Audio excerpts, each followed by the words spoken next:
কথায় বলে না যে ভাগ্যে না থাকলে খাওয়াও যায় না, দেখাও যায় না, পাওয়াও যায় না। তো এটা আজকে নিজের চোখেই দেখে নিলাম। তো হ্যালো বন্ধুরা, আমি পূর্ণিমা। আশা করি তোমাদের ভালো লাগবে। ভিডিওটা কেউ স্কিপ করো না। তো আজকের ভিডিওটা হচ্ছে ভাইয়ের জন্য মেয়ে দেখতে যাওয়া হবে সেই উপলক্ষে। তো ভিডিওটা আমি অনেক দিন আগেই বানিয়েছি। তো যাই হোক, ভোট করে এডিট করতে পারিনি। তো ভোটের রেজাল্টটাও চলে এসেছে।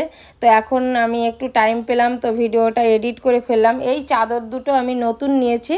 তো দুটো বিছানার জন্য দুটো চাদর একই নিয়েছি, একটু কমে পেয়েছি কারণ মাল আনতে গিয়েছিলাম। তো 250 টাকা করে, একটু মিক্সচার আছে চাদরগুলো। তো 250 টাকার মধ্যে আমার কাছে ভালো লাগলো, নিয়ে আসলাম। তো দুটো বিছানার জন্য একই রকম। তো আমার বিছনায় আমি পেতে দিয়েছি, এটা আমার ছেলের ঘরে। তো ছেলে একটু দেরিতে লেটে মানে ঘুম থেকে উঠে পাংখাগুলো অনেক নোংরা হয়ে গিয়েছিল, সিঁড়ি লাগিয়ে এগুলো পরিষ্কার করলাম। আর এখন চাদর উঠিয়ে ফের নতুন চাদর বিছানোর ডিসিশন নিয়ে নিচ্ছি। আর বিছিয়ে নিচ্ছি। আর তাড়াতাড়ি করে চাদরগুলো কেন বিছাচ্ছি, তো আমার বোনের বর ওরা সবাই আসবে, এর জন্য মেয়ে দেখতে যাবে। তো এখন বিছানার চাদর বিছানোর পরে হঠাৎ করে শুনি যে বোন আর বোনের বর আসবে না। যাই হোক, ওদের বাড়িতে কোনো অসুবিধা হয়েছে। তো এখন ভাই বলছে 5 জন কী করে যাব মেয়ে দেখতে, 6 জন চল, 6 জন যেতে হবে, তুই তাড়াতাড়ি চল। তো আমি বললাম আমার তো যাওয়ার কথাই নেই, আর আমি এখন চান করিনি, এত তাড়াতাড়ি কীভাবে রেডি হব।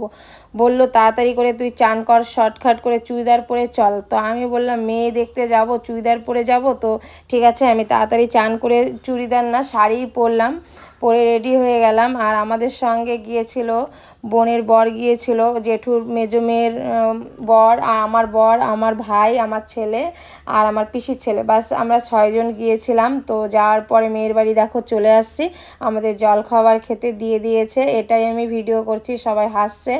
আর এদিকে দেখো এই যে আমাদের মেয়ে আমার ভাইয়ের জন্য যাকে আমরা পছন্দ করেছি।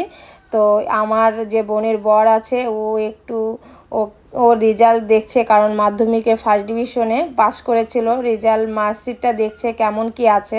আবার উচ্চ মাধ্যমিক পরীক্ষা দিয়েছে, এগুলোই কথাবার্তা চলছিল। কারণ মেয়ে আমাদের আগের থেকে দেখাশোনা ছিল, আমার ভাইয়েরও মোটামুটি ছিল। তো ভাই সামনাসামনি দেখাটা বাদ ছিল।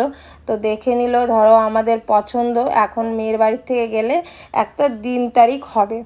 তো আমি এই ভিডিওতে তো দেখাতে পারবো না যে আমাদের বাড়িতে গিয়েছিল, পরের ভিডিওতে দেখাবো। তো দেখো ওদের বাড়ির পাশে একটা সুপারি গাছের বাগান আছে রাস্তার সাইডে। তো আমরা গিয়ে, আর এতটা গরম পড়েছে, গরমের মধ্যে গিয়ে যে একটু ফটো টটো শ্যুট করলাম। এখন আমাদের খেতে দিয়ে দিয়েছে, মানে এতটা গরম পড়ছে, গরমে খেতেও ইচ্ছে করছিল না।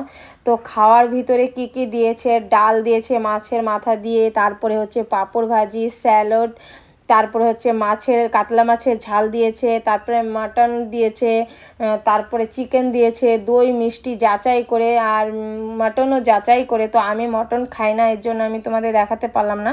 ওরা খাচ্ছে, ওদের থালাটা দেখিয়ে দিলাম। তো অনেকটা রান্নাবান্না ভালো হয়েছিল। তো সবাই খাওয়া দাওয়া করলো।